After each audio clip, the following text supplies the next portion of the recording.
அன்பானவர்களே, வேதம் சொல்கிறது, நான் தீர்க்க தரிசன வரத்தை உடையவனாக இருந்தும் சகல ரகசியங்களையும் சகல அறிவையும் அறிவித்தாலும் மலையை பெயர்க்கத்தக்க சகல விசுவாசம் உள்ளவனாக இருந்தாலும் அன்பு எனக்கு இராவிட்டால் ஒன்றுமே இல்லை. பாருங்க, தீர்க்க தரிசனம் வரம் உடையவராக இருந்தால் இந்த காலத்தில் எவ்வளோ மதிப்பு மரியாதை இருக்கும். ஒருத்தர் தீர்க்க தரிசனம் சொல்லிட்டார் அப்படின்னா கரெக்டாக துல்லியமாக சொல்லிட்டாருன்னா அவருடைய மீட்டிங்கில் கூட்டம் எக்கச்சக்கமாக வரும். அவரை தேடி மக்கள் அதிக பேர் வருவாங்க. அப்படி தானே? ஒரு முறை நானும் ஒரு சகோதரனும் ஜெபிக்க போயிருந்தோம் ஒரு கிராமத்தில், பக்கத்து கிராமத்தில்.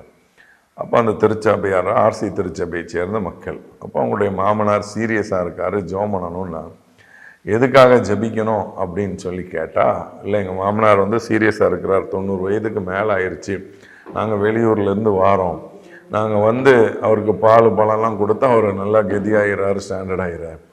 அதுக்கு பிறகு பார்த்தீங்க அப்படின்னா அவர் ஒரு வாரம் வெயிட் பண்ணி பார்ப்போம், நல்லா ஆயிடுவார். அப்புறம் நாங்கள் ஊருக்கு போயிடுவோம். திரும்ப 6 மாதம் கழித்து நாங்கள் சீரியஸாக இருக்காருன்னு ஃபோன் வரும், வந்தால் நாங்கள் இந்த மாதிரி அவருக்கு பாலும் பழம்லாம் கொடுத்தா அவர் திரும்ப ஸ்டடி ஆகிறார். இப்படி 2 வருஷம் நாங்கள் போயிட்டு வர்றதா இருக்கும். உங்கள் ஏசுநாதர்கிட்ட சொல்லி உடனே அவரை எடுத்துக்கணும்னு ஜெபம் பண்ணுங்க அப்படின்னா, நானும் பாருங்கள் உடனே கரம் பிடித்து 2 சகோதர ஆண்டவரே அவங்க இப்படி கேட்குறாங்க, உங்கள் சித்தம் எதுவோ அதை நடக்கட்டுன்னு ஜெபிச்சிட்டோம். ஜெபிச்சுட்டு நாங்கள் கிளம்பி 1 நிமிஷம்தான் இருக்கும், 1 கிலோமீட்டர் கூட நாங்கள் வரல, ஃபோன் வந்துருச்சு, அவர் இறந்துட்டார் அப்படின்னு சொல்லி. உடனே இன்னொரு தம்பி ஃபோன் அடிக்கிறான், கிராமத்தில் யாருக்கு உடம்பு சரியில்லைனாலும் உங்களை தான் ஜெபிக்க கூப்பிடணும்னு பேசிக்கிறாங்க. வேடிக்கைக்காக சொல்கிறேன். நீங்கள் நிறைய பேர் பாருங்கள், அந்த மாதிரி ஏதாவது நம்ம மூலமாக அற்புத அடையாளங்கள்லாம் நடந்தது அப்படின்னா, இது அற்புத அடையாளம் இல்லை சொல்கிறேன். ஆனால் எல்லாரும் நம்மளை தேடுவாங்க. இந்த மாதிரி எனக்கு இந்த மாதிரி வயதானவர்களை பார்த்தாலே பயம்தான். ஒரு முறை ஒரு சபையில் அப்படி செஞ்சு நிற்கிறோம், அவர் வயதான தகப்பனை ஒரு பாருங்கள் உயிர் ஊசலாடுதுன்னு சொல்லுவாங்க, அந்த நிலைமையில் இருக்கிறார். அப்போ அவருக்காக ஜெபிக்க போனால் பிள்ளைகள் கண்ணீரோடு நிற்கிறாங்க, எங்கள் தகப்பன் வேணும், எங்கள் தகப்பன் வேணும்னு சொல்லி. அப்போ அவருக்காக ஜெபிக்கும்போது ஆண்டவர் ஜீவனை கொடுத்தார்.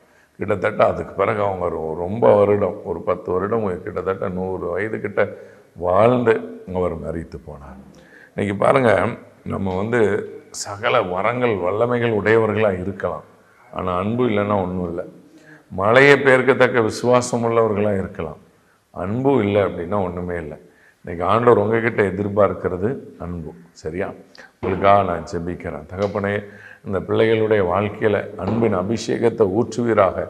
உங்களுடைய வல்லமையினால் இவர்களை நிரப்புங்க ஆண்டவரே. கர்த்தருடைய மகிமை வெளிப்படட்டும், தேவனுடைய நாமம் மகிமைப்படட்டும், தேவன் பெரிய காரியங்களை செய்யுங்க. இயேசுவின் நாமத்தில் ஜெபிக்கிறோம் பிதாவே. ஆமென், ஆமென். God bless you.